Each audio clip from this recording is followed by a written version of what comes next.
2 दिवसापूर्वी विमाननगर परिसरात एक स्पा मध्ये रेड मारण्यात आली आणि ही कारवाई पोलिसांनी केली आणि हा रेड मारल्यानंतर एका महिलेने दुसऱ्या मजल्यावरनं उडी मारली आणि तिच्या जागीच मृत्यू झाला.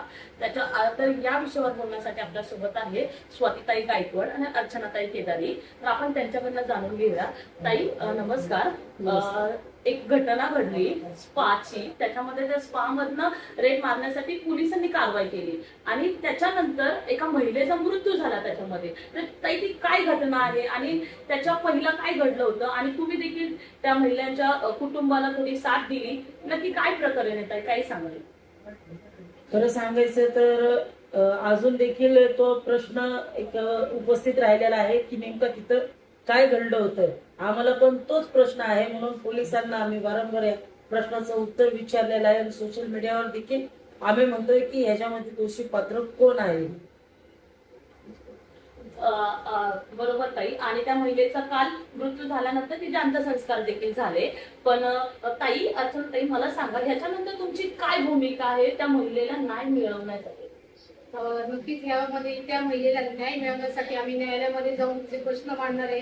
जोपर्यंत त्या महिलेला न्याय भेटत नाही तोपर्यंत आमचा हा लढा अनेक प्रतिकार संघटनेमार्फत चालू राहणार आहे.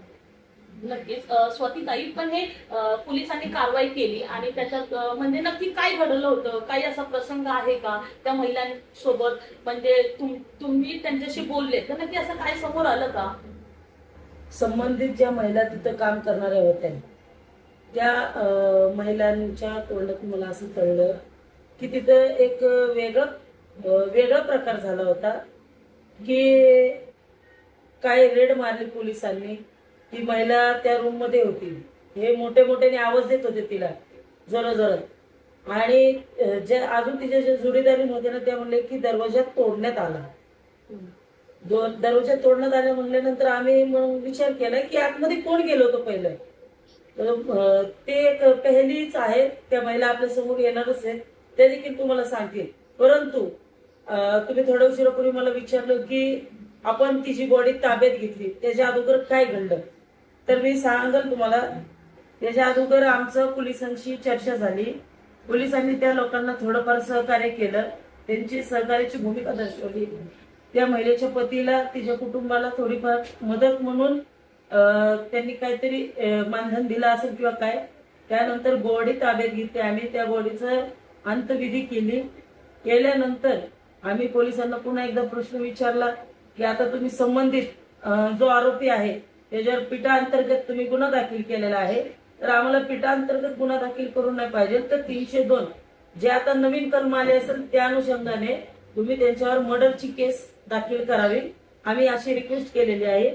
आणि त्या ह्याच्यामध्ये तरतुदीमध्ये म्हणजे आता जे पण कायद्याची तरतूद झालेली आहे त्याच्यामध्ये जो कोणी नवीन कलम असतील त्यामध्ये दोषी आणि अजून कोण आरोपी असतील त्याला तुम्ही इन्व्हॉल्व करा त्याच्यामध्ये. आणि त्यावेळेस कोण होतं ज्याने तिला धक्का दिलेला आहे मागणं असं आम्हाला सांगण्यात आलेलं आहे. तो जो मॅनेजर म्हणून आहे त्याची देखील चौकशी करा की मॅनेजरने धक्का देऊन तो पण तिथं पडला का, कारण की आमच्या निदर्शनात वेगळं यायला लागलेलं आहे. कारण की ती पडल्यानंतर मॅनेजर पडला आणि मॅनेजरला काय झालेलं नाही, पण महिला मेली तिथं. हा, आणि मॅनेजरचा फक्त पाय तुटलेला आहे, म्हणून ही गोष्ट फक्त संशयपुरतीच राहिलेली आहे. सीबीआय कडे आम्ही चौकशीसाठी मागणी केलेली आहे. त्यामुळं हा पुढचा जितकं पण आता चौकशी होणार आहे ती सीबीआय तर्फेच होणार आहे.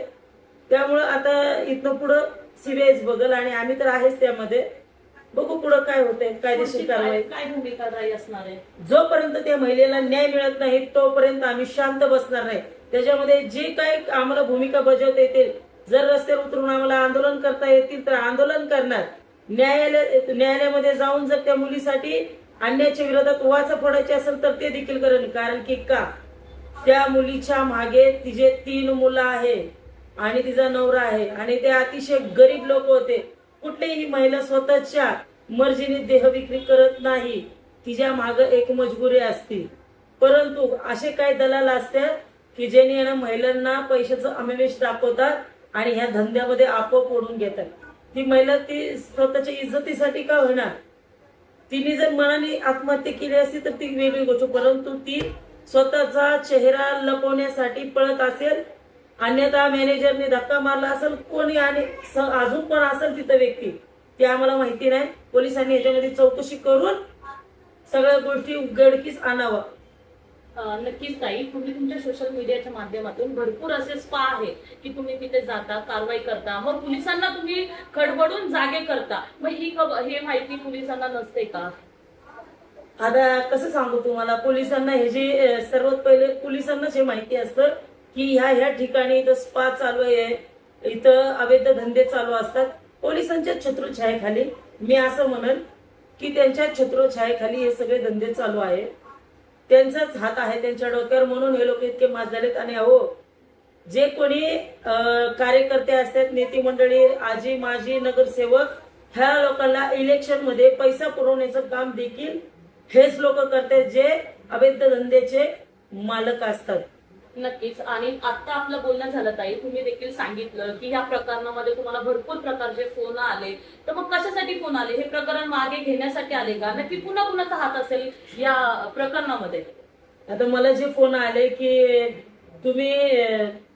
तुम्हाला काय पाहिजे, म्हणजे स्वतः मला विचारलं तुम्हाला ह्याच्यातनं काय पाहिजे, तर मी माझ्या तर फोनवर त्यांच्याकडे पण रेकॉर्डिंगच असणार आहे की त्यांनी माझ्याकडनं उघडून घ्यायचं असेल त्यांना की तुम्हाला ह्याच्यामध्ये काय पाहिजे. तर मी माझ्या फोनवरनं त्यांना फक्त इतकंच सांगितलं, संभाषण केलं, मला त्या महिलेला न्याय द्यायचा आहे. एकतर आता ती महिला राहिलेली नाहीये आणि तिचे लहान लहान मुलं आहेत, त्यांचा ती उदरनिर्वाह तिचा नवरा करू शकत नाही. शिक्षण आले, एज्युकेशन आले, ते मुलीचं लग्न आलं, हे कोण बघणार? कारण की मुख्यमंत्री साहेबांनी, तुम्हाला चांगलंच माहिती असेल की ऍक्सिडेंट झालेल्या माणसाला 5 लाख रुपये, जखमींना वेगळी काय रक्कम असेल. परंतु आमचं म्हणणं असं होतं, हे पोलिसांच्या देखरेखमध्ये, पोलिसांच्या कारवाईमध्ये झालेली घटना आहे, तर ह्याच्यामध्ये मुख्यमंत्री साहेबांनी हस्तक्षेप करावा, त्या कुटुंबासाठी काहीतरी योग्य ते निर्णय घ्यावा, इतकं आमचं म्हणणं आहे. ताई, या प्रकरणामध्ये अजून मोठे मोठे हस्ती असेल तर त्यांचा हस्तक्षेप असेल का? कोणाची नावं पुढे येऊ शकतात का? आता ते तर आम्हाला माहिती नाही, परंतु मला तर असं वाटतं की ह्याच्यामध्ये आहे ना राजकारणी लोक खूप आहेत. मी कोणाचं नाव घेतलं तर आहे ना ते योग्य ठरणार नाही. परंतु येत्या काळामध्ये ज्या वेळेस आपले ह्याची तपासणी होईल ना, सीबीआयची, त्याच्यामध्ये ह्या सगळ्या गोष्टी उघडकीस येणार आहेत. आणि हो, तुमच्या लाईव्हच्या माध्यमातून मी पुन्हा एकदा आवाहन करेल, पुणे पोलीस असो, महाराष्ट्र पोलीस असो, हे जे सर्व चाललेलं आहे अवैध धंदे, वेश्या व्यवसाय, स्पाच्या नावाखाली, हे तात्काळ बंद करा.